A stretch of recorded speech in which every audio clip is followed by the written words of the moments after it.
All right, our passage today comes in 1 Kings. It's actually what we studied at CIY this year. We went on 2 CIY trips this year. We went to CIY Mix, which was for the middle schoolers, and CIY Move, which was for the high schoolers. And you can ask any of them. It's a blast. It is so much fun. And we went over 1 Kings 19. But leading up to 1 Kings 19, the story that we're in, we meet Elijah.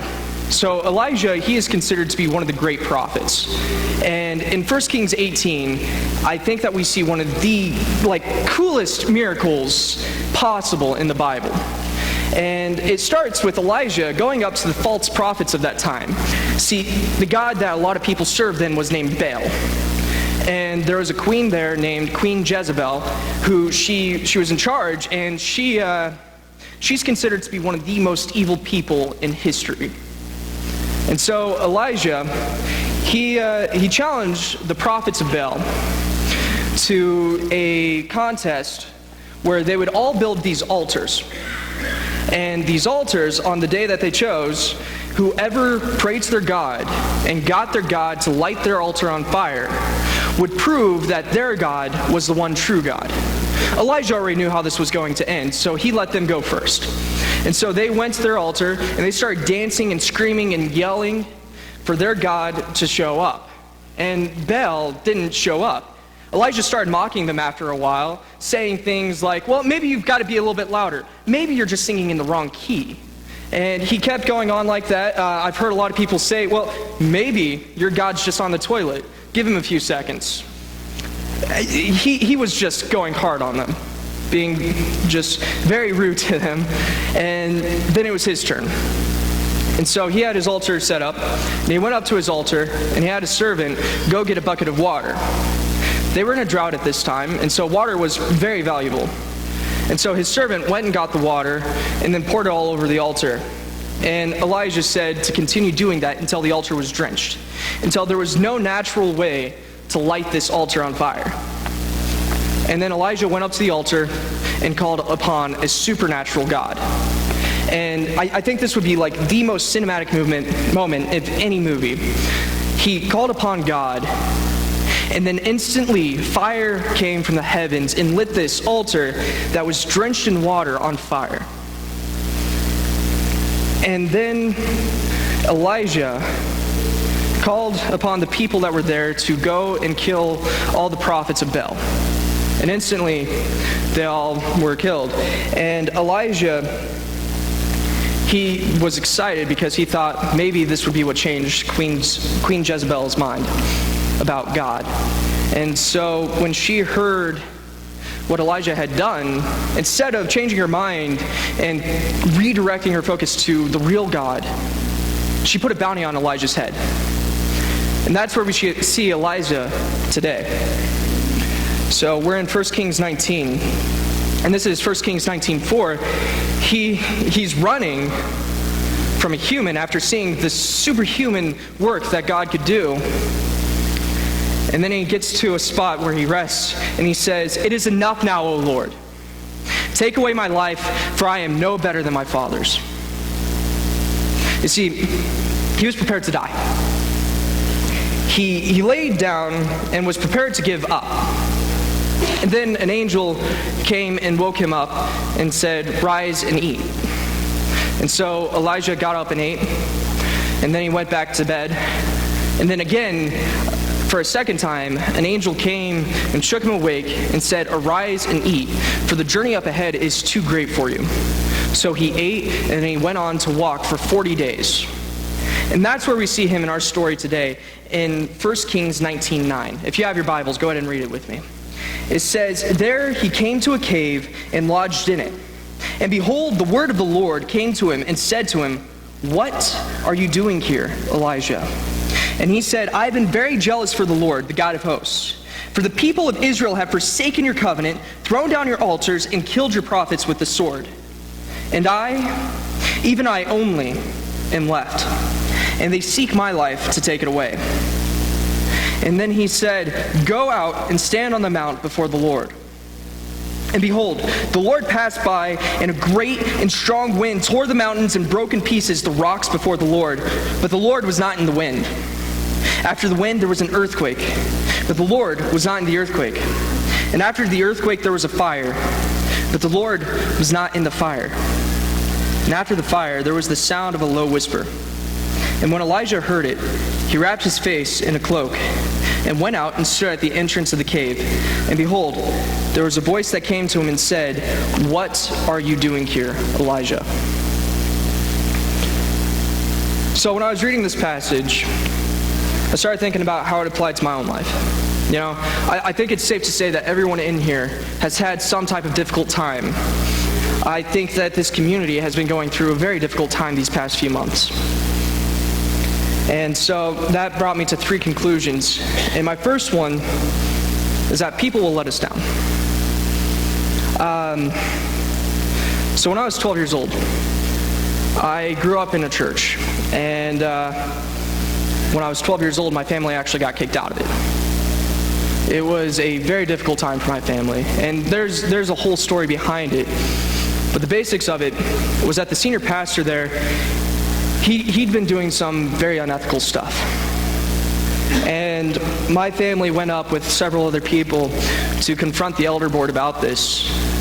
And instead of listening to us, my family actually went there longer than I'd been alive and longer than the senior pastor had been preaching there. And instead of listening to us or any of the other people, they kicked us out of the church. You see, they say if you find a perfect church, don't join it because you'll just mess it up. That church covered up all of their mistakes and tried to portray themselves as perfect as they could. I am very proud to tell you that Norton Christian Church is not a perfect church, but it is a healthy church. A healthy church allows people who are broken to come and receive healing. You see, Jesus didn't come for the healthy, and the church is not meant to save those who are already saved. And that brings me to my second point. Situations will strain our faith. So after that church had let my family down, I was struggling with my faith. You see, everyone that I had grown up looking up to for my faith had turned their backs on me. The people that I thought modeled what a good Christian was like were not showing me who Christ was. The people who I thought were good people turned their backs on me. And so I got to a place where I believed in God, but I really did not care. And so I started going to another church, and I got a good friend group there. At CIY Move 2 weeks ago, if you have a kid that went, they probably can tell you I got really excited about the elephant on stage, because a friend of mine from when I was 12 years old was actually in that costume. And he is still one of my best friends. He and I were roommates my first year at MCC. But even with a great friend group like this, my faith was broken, and I was struggling to see any purpose behind God. And so I started making plans that God was not included in. So these plans, they crashed down on me when I was 16 years old. You see, I was homeschooled. And so I was in accelerated programs, and I was able to start college early. And so I had this big plan. See, I was going to get my associate's degree with a 4.0 GPA by the time I was 17. That was my plan. And then after that, I would go to MIT, and I would study software engineering to then go work for Google or some type of tech startup. And I was planning on just keeping on that path. I thought I knew exactly what my life had in store until I had a programming class that something happened and the teacher didn't grade any of my homework. And so I got an incomplete grade. And while I was fighting that grade, I thought that I found the one, and found out she didn't feel the same. Then a few weeks after that, my grandfather died, and he had his funeral at the church that had turned their backs on my family. You see, my life felt like it fell apart all in one instant, and I didn't know what to do. See, it felt like my future was gone, and it felt like my past was disappearing on me. And so I kept going the best I could, but I was not okay. My family got worried about me, and they started sending me to therapy. And things kept getting worse from there. And easily, this is the darkest moment of my life. I didn't hear God. And I feel like Elijah was in a similar spot. You see, he had these plans to prove that our God was the real God. He had these plans to show just how powerful our God was. But people didn't turn. And so his plans crashed, as I feel mine did. And that gets me to my third point. God is always with us. See, this led me to a time that I didn't have a plan. I was depressed, I was anxious about the future, and I felt like I was a failure at 18 years old. I was just bitter about where my life ended up being. And then I felt God talking to me, just like he did with Elijah. And he started asking me, "What are you doing here, Monty?" I didn't know where God was, and I was very clear to let him know that, and I was very, very loud, yelling at him, "Where are you, God?" Elijah, he responded by telling God about everything that he'd been doing for him. You see this in verse 9. And God responded by telling him to go stand and wait. And then there was a great wind. But God was not in this wind. After the wind, there was a great earthquake. But God was not in this earthquake. And after the earthquake, there was a great fire. But God was not in this fire. After the fire, there was the sound of a low whisper, which again asked Elijah, "Elijah, what are you doing here?" See, I started looking for God in my failures. I started looking for him in my problems. And I wasn't finding him. Whenever it came to my successes, I didn't care to find him. And so that brought me to a spot that I had forgotten that, just like with my dad, God always hides in the same spot, exactly where we know he is. And he reminded me of this at a CIY. CIY has always been very important to me. I'm actually wearing one of the shirts from this year, which says C, which is to be continued. That was the theme this year. And the year that he reminded me this, it was 2016. And the theme was SOS, which stood for Save Our Souls. And this week was all about calling upon Jesus to rescue us, because we can't do it ourselves.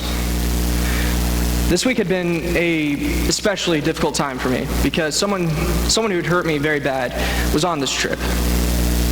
And so I was struggling, and I felt God on the last night talk to me. You see, they had this challenge, and they do this at every CIY. They had this challenge for you to go up and make some type of proclamation about your faith. This year they had a bell up front. And the idea was that you need to bring your pain, your troubles, your problems to the feet of Jesus and give yourself over to him. And this night, for the first time since I was 16 years old, for the first time in 2 years, I felt God talking to me. And he was telling me that I needed to talk to this person.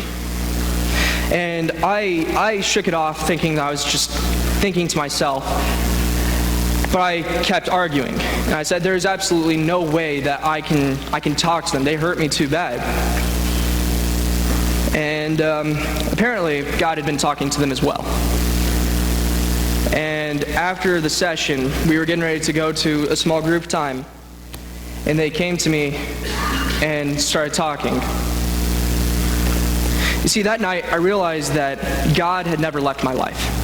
You see, he was exactly where he promised he would always be.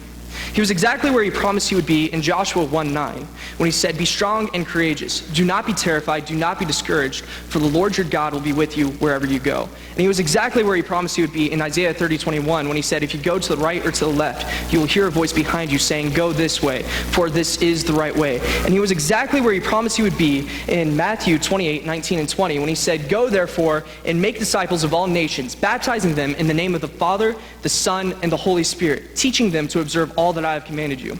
And behold, I am with you to the end of the age." You see, God promised that he'd always be there with me. And I forgot that. He promised that he would never leave, and I forgot that. He promised me that he'd always be by my side, but I ran.